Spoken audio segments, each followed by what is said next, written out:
It seems that you have met your end. What a pity. I don't feel too bad about it, though. After all, if it weren't me, it would have just been one of the others, I guess. I'm honestly just glad to be out of those air ducts. It's not easy for a hippopotamus to fit up there, and not easy to get down either, and not as young as I used to be, as you can see. I used to be able to do all the sorts of things. You're young, you're vibrant, you have that sort of pep in your step. It reminds me of a conversation I was having with one of my good friends, Orville. We were having a nice picnic one day. I believe it was summer. No, perhaps it was... Was it the fall? Yes. It was the fall because the leaves had turned already. But I said to Orville, I says, Orville, I have a story to tell you. And Orville looked at me, kind of odd and said, what's it about? I said to him, not every story has to be about something, Orville. Sometimes a person just wants to talk. Why does everything have to be a story? I said to him. He just looked at me and he said, well, you said you had a story. And, he was quite right. I did, in fact. I told him I had a story. I suppose if a person just wants to talk, then it's best to not announce that you're telling a story. Telling a story does come with its own pressures and expectations, I suppose. After all, if you're just talking to a friend, then there's no more expectations than if you were talking into the wind. Words by themselves aren't expected to carry, aren't expected to stick. But if you announce you're telling a story, well then, there'd better be a point to it all, No one wants to sit and listen to someone ramble on and on and on with absolutely no end in sight. So, it's good to be mindful that when you tell someone that you're about to tell a story, that you have something to say.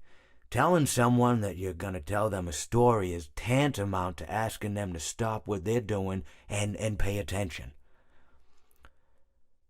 You're basically saying, hey, buddy, stop everything. Stop what you're thinking. I have a solution to everything. And, well, I didn't really have any story to tell. In hindsight, I probably just misspoke when I said that I had a story.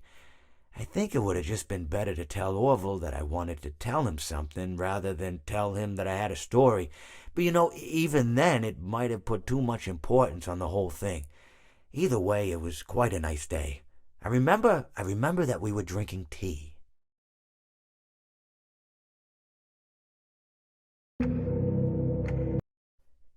It seems that you have met a horrible demise, my friend. But, these things happen in life. Life goes on. Not for you, obviously. You're dead. But it reminds me of a time I was having a conversation with my friend Orville.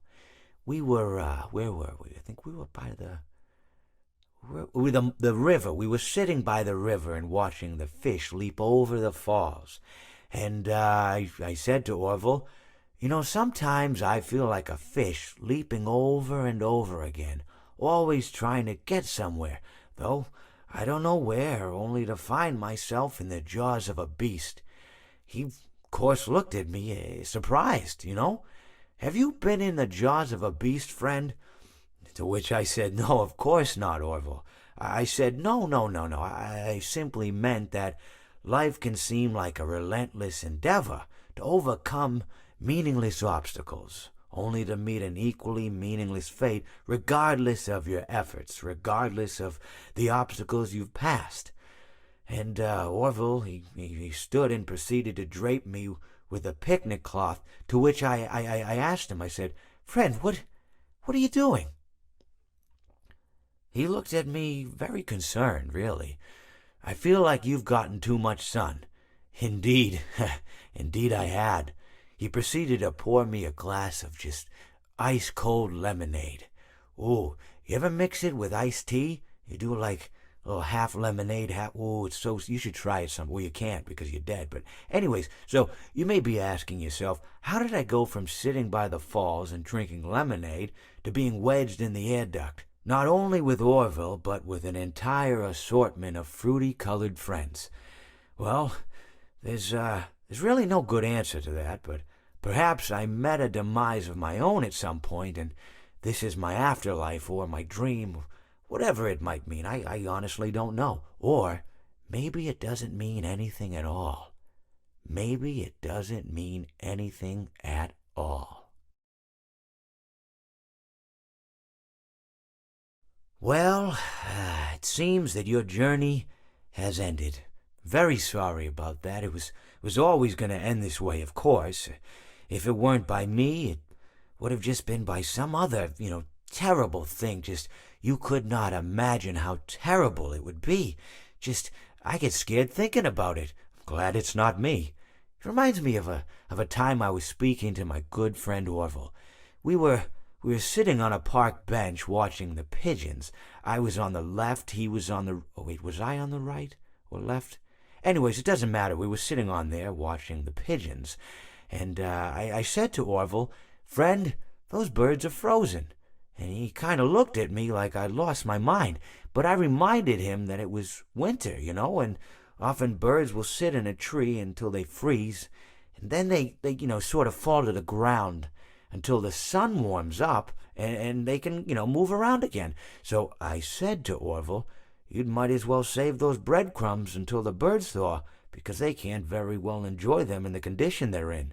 To which he asked what I meant, and asking what condition the crumbs should be in before he threw them to the birds, assuming that I meant the birds couldn't enjoy the breadcrumbs in the condition that the crumbs were in, when in fact I had meant the birds could not enjoy them in the condition that the birds were in, considering that the birds were frozen. So he took a moment and then threw his last handful onto the ground. I said to him, "Orville, why did you throw the breadcrumbs to the birds when I just told you they're frozen?" To which he responded, "The breadcrumbs are not frozen." Again, misunderstanding my words. I didn't mean to say that the breadcrumbs were frozen when I said I told you they're frozen. I'd been referring to the birds. In hindsight, what I should have said was, and this would make perfect sense, "Why did you throw the breadcrumbs to the birds when the birds are frozen?" He misunderstood upon my correction, stating that he didn't know what else to do with the breadcrumbs, and that perhaps, when the birds thawed, they'd still be able to eat the crumbs. So I said to Orville, and this is what I said to him, I said, "Orville, the birds may be dead."